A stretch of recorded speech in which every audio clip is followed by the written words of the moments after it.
e que são mero patrimônio do poder público, tá? Não afetados a qualquer destinação e são mero patrimônio do poder público, mero domínio do poder público. Por isso o nome dominical.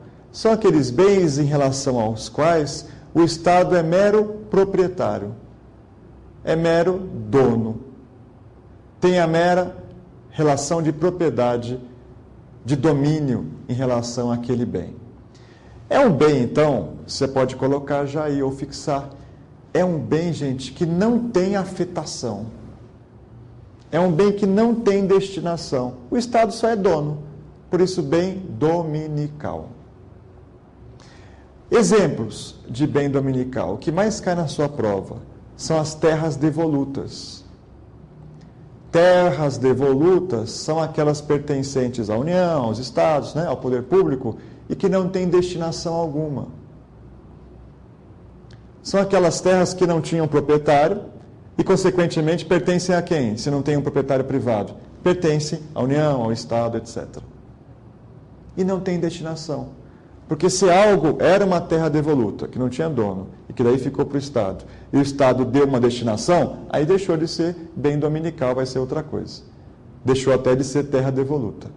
Então, um exemplo maior aqui são as terras devolutas. Não tem destinação, é mero patrimônio do Estado.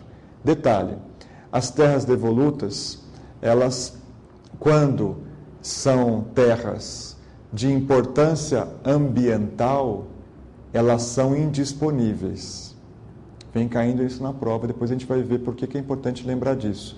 As terras devolutas, quando são importantes para a preservação ambiental, elas são indisponíveis. Caiu recentemente na prova da OAB exatamente isso que eu estou dizendo para você.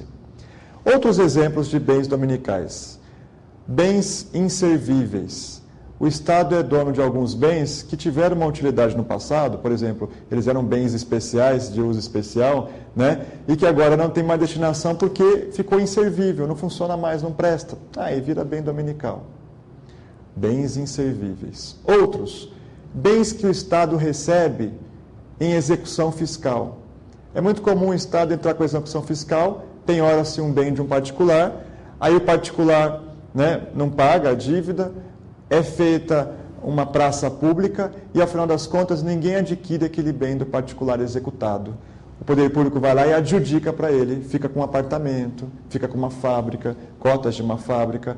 O poder público vira e mexe, fica dono de coisas que não tem destinação para ele. Aí ele deixa parado ou aluga. Bom, em qualquer caso, eu estou diante de um bem dominical.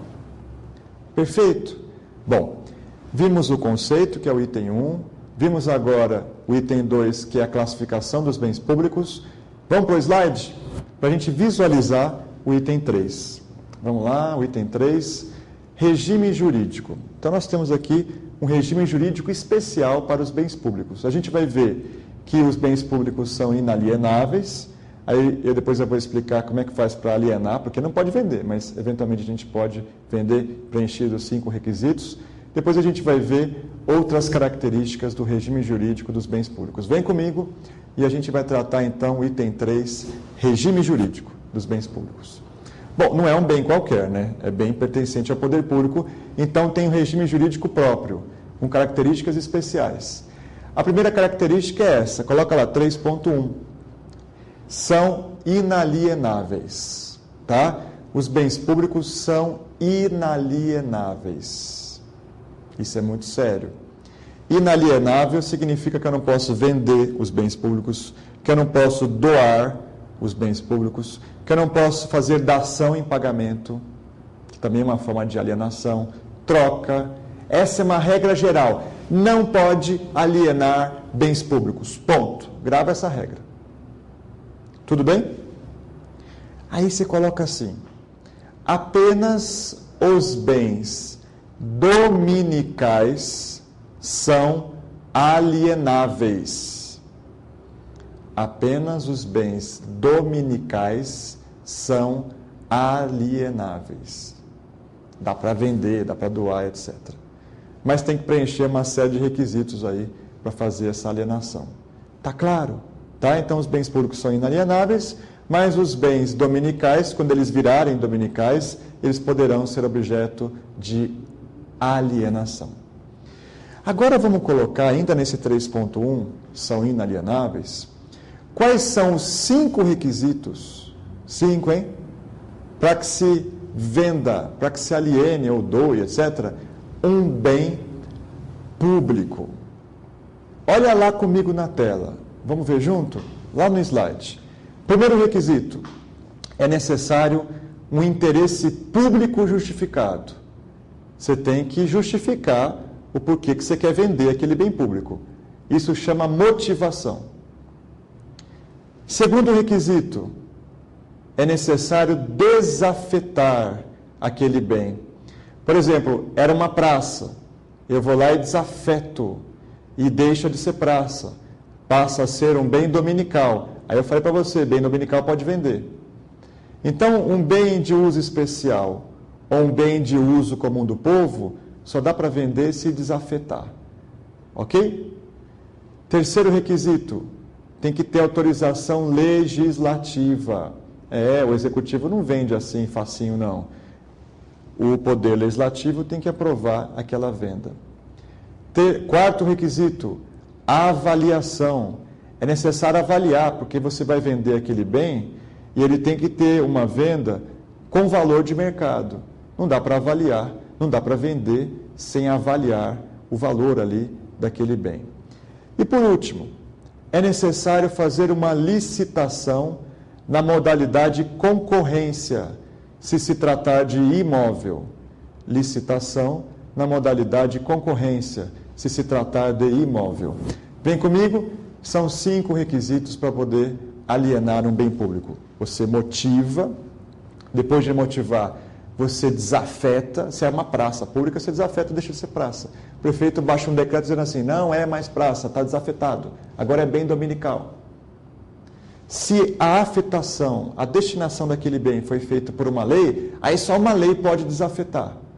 Se a afetação for por decreto, aí um decreto pode desafetar. Então você motiva, você desafeta, você vai lá e busca uma autorização legislativa, lei.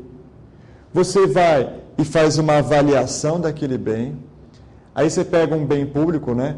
Um ex-prédio da prefeitura. A prefeitura às vezes mudou para um prédio bacana, bonito, né? E quer vender o prédio antigo. Você já desafetou, porque era prédio da prefeitura, né?